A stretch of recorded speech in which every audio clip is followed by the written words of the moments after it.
There it is, the sound that signals the start of the battle. Not a battle against the world or a deadline or a boss. No, this is much harder. This is the battle against myself, against the warmth of the sheets, the seductive pull of the pillow, and the voice in my head that has 1,000 perfectly logical reasons why staying in bed is the only sane choice. This is the hardest thing I've ever done, but it might be the one thing that changes everything. For years, I wore the label of night owl like a badge of honor. I convinced myself I was more creative, more productive, more after midnight. But the reality was a grim cycle of cheap dopamine, mindless scrolling, binge-watching shows I wouldn't remember, and fueling it all with junk food that left me feeling sluggish and defeated. I'd finally crash into a restless sleep around 2 or 3 a.m., already dreading the morning. And my mornings? They were a direct consequence of my nights, a chaotic, frantic rush against the clock. I'd hit snooze 3, 4, sometimes 5 times, bargaining for just 9 more minutes of oblivion.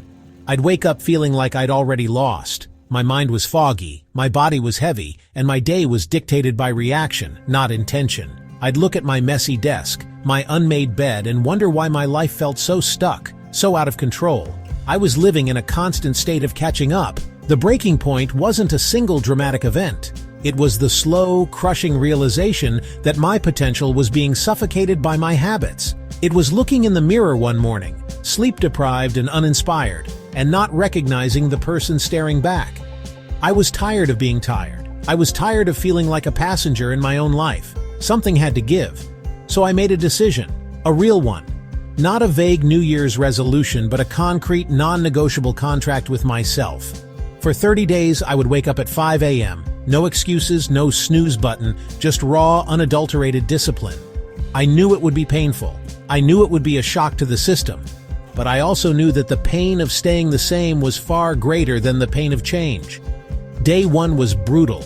That's the only word for it. My body felt like it was made of lead.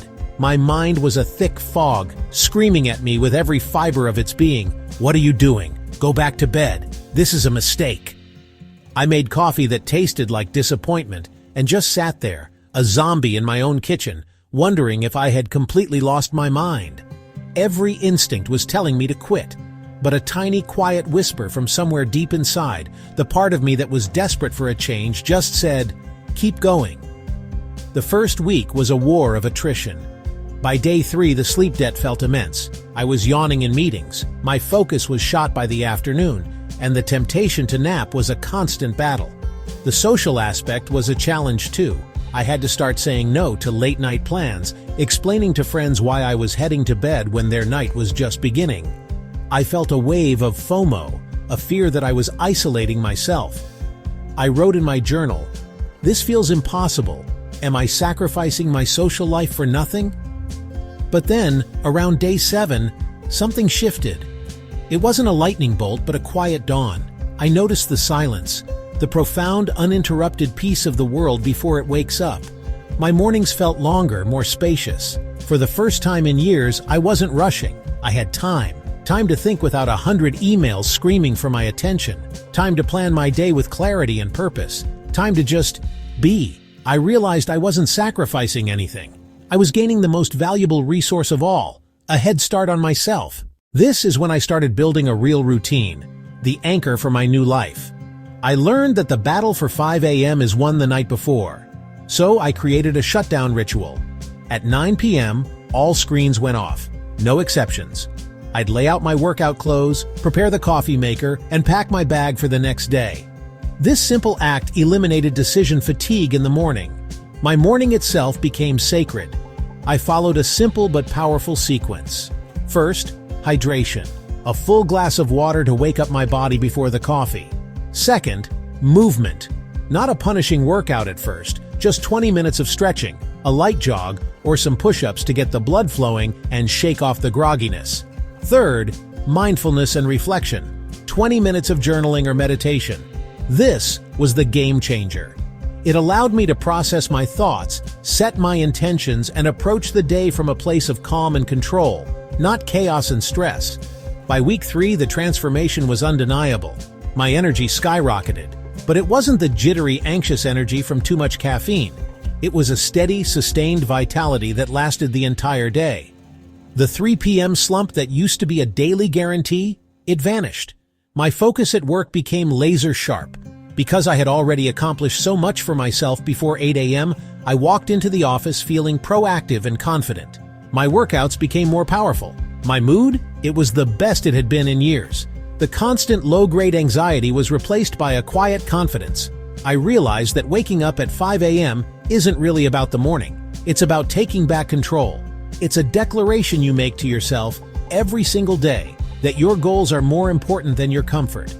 It's the keystone habit, the one discipline that makes all other disciplines easier. When you conquer the morning, you build the momentum to conquer the rest of your day. You start telling yourself a new story. I run my day. My day doesn't run me. Look at these two lives. One is lived in the blue light of passive consumption. The other is lived in the golden light of active creation. One is about reacting to the world. The other is about shaping your world before anyone else is even awake. If you want a different life, you have to do something different. You have to be willing to feel uncomfortable.